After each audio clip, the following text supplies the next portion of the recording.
Good day, everybody, and welcome to another edition of the Military and Foreign Affairs Network. I am your host, the voice of reason. Today we are continuing our ongoing coverage of the Eritrean invasion of Tigray and the civil war taking place inside of the former state of Ethiopia.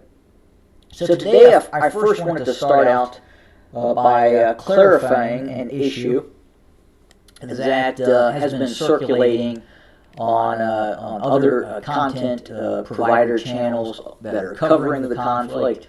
There's also been some outreach made as well, and so the issue right now is what is happening in Shire, and it would appear that Shire is being shelled by the Eritrean army that is also being supported by Abiy loyalist forces.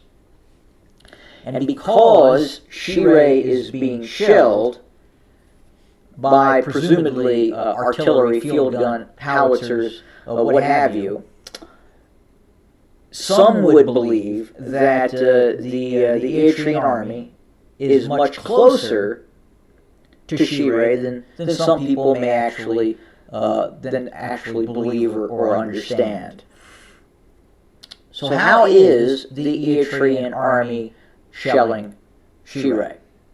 Is it the fact that it is close enough to Shire? Is it just outside of Adidaro or just to the north of Adidaro, and are using 130, 122, 152 millimeter field guns against Shire?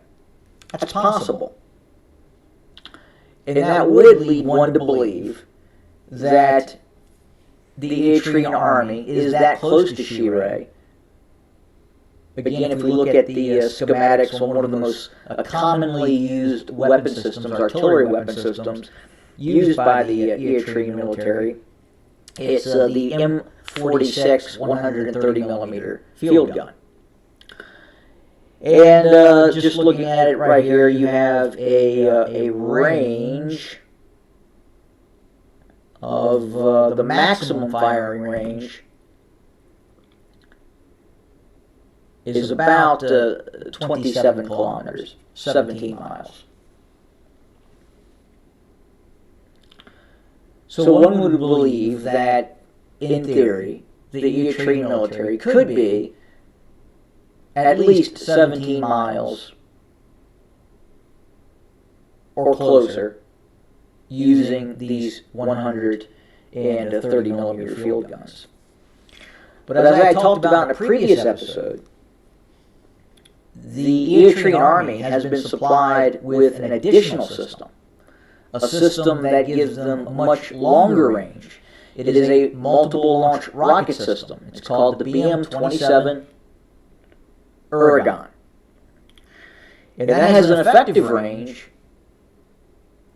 of about 40 kilometers. But at elevation, it can reach out and hit targets at 70 kilometers. So the Eritrean military could be north of Adidaro. It could actually be using this weapon system, again, at elevation, within the vicinity of Shire, and hit the city of Shire with the BM-27 Uragan. So just because Shire is being shelled, that does not mean the Eritrean military is using its field guns to shell Shire. It's very, very possible, not just possible, likely, that the Eritrean military is using those BM-27 Uragans to hit Shire. How did the Eritrean military get the BM-27 Uragan? Where did it come from? Well, back in 2007, Belarus provided Eritrea with 9 BM-27 Uragans, and they are currently being used in this conflict. Again, it's a long-range, multiple-launch rocket system that, as I talked about earlier, could be used to hit targets all the way south towards Adigrat, just across the Eritrean border. And that is in all likelihood what we're seeing. Let's have a look at the artillery systems that the Eritrean military possesses. It's significant. They have a significant arsenal of heavy artillery. So they have up to 200 2S1s, which are 122 millimeter field guns. Those were acquired from Bulgaria.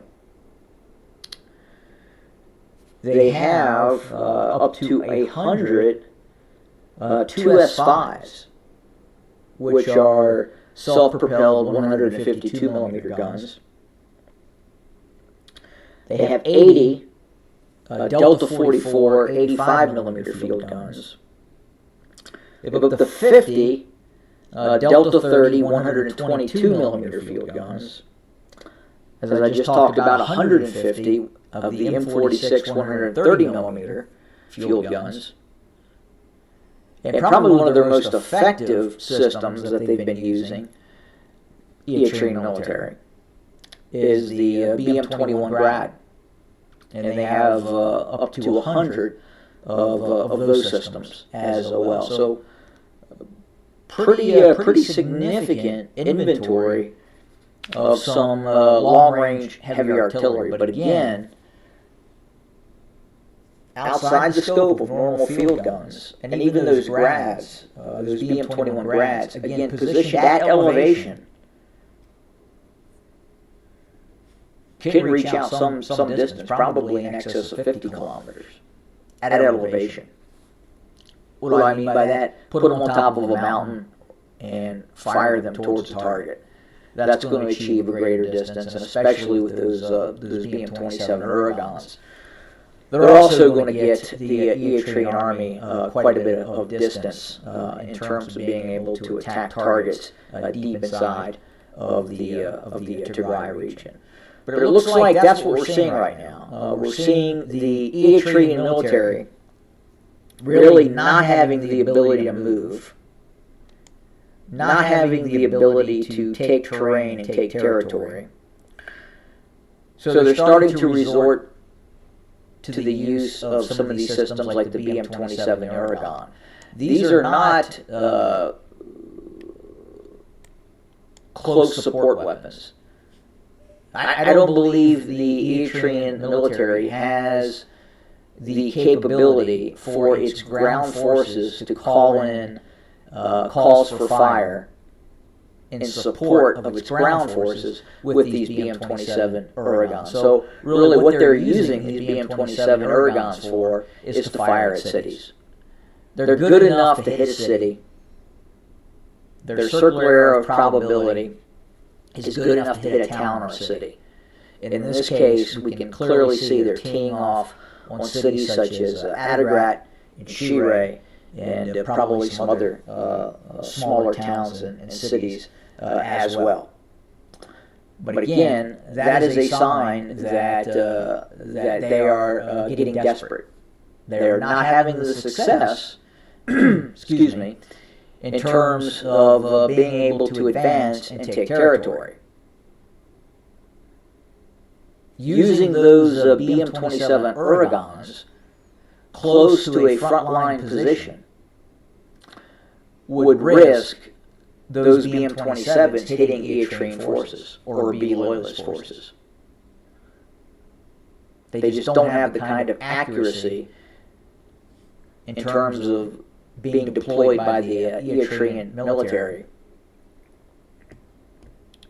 to provide direct ground support, meaning troops engaged with Tigrayan defense forces could then conduct a call for fire with these BM-27 Oregons. That's not what they're doing. They're aiming them toward cities and firing them off, and that's kind of what you're seeing now, in all probability, hit Shire. This is not the fact that the Eritrean military is assaulting Shire. It is well north of Shire, dozens and dozens of kilometers in all probability. We don't really know even if they have solid control of the Dara at this point. So again, what you're seeing in terms of the shelling of Shire are these long-range, multiple launch rocket systems being deployed by the Eritrean military. So I hope that clears things up a little bit and gives you, the viewer, an idea of what is happening on the ground. The shelling of Shire is probably a sign of desperation, meaning that they're having trouble getting enough forces south to actually take Shire. So again, they're deciding to hit Shire and conduct a terror bombing campaign against Shire from distance, from as far away as they can. Again, using these Aragon 220 millimeter multiple launch rocket systems.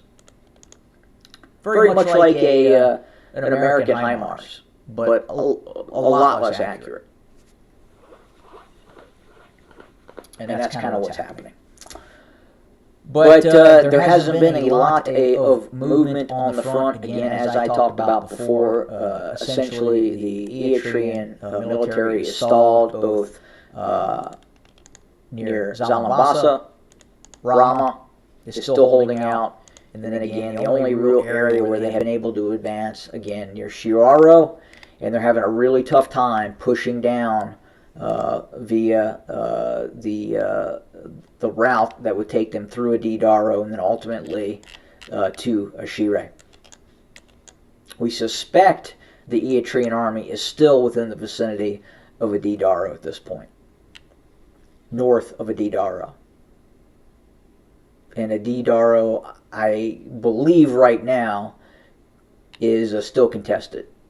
Is the Eritrean military in Adidaro? Possibly. But the Tigrayan Defense Forces are west and east of that location, so it's very difficult for them to secure it and then pull their forces and continue south, because then they would be at risk, as I talked about before, the Tigrayan Defense Forces coming in and severing their logistical lines as they moved on Shire. But that's where we set for today. We'll continue to coverage, report, and bring you more content. Thanks for joining us, and as always, have a good day.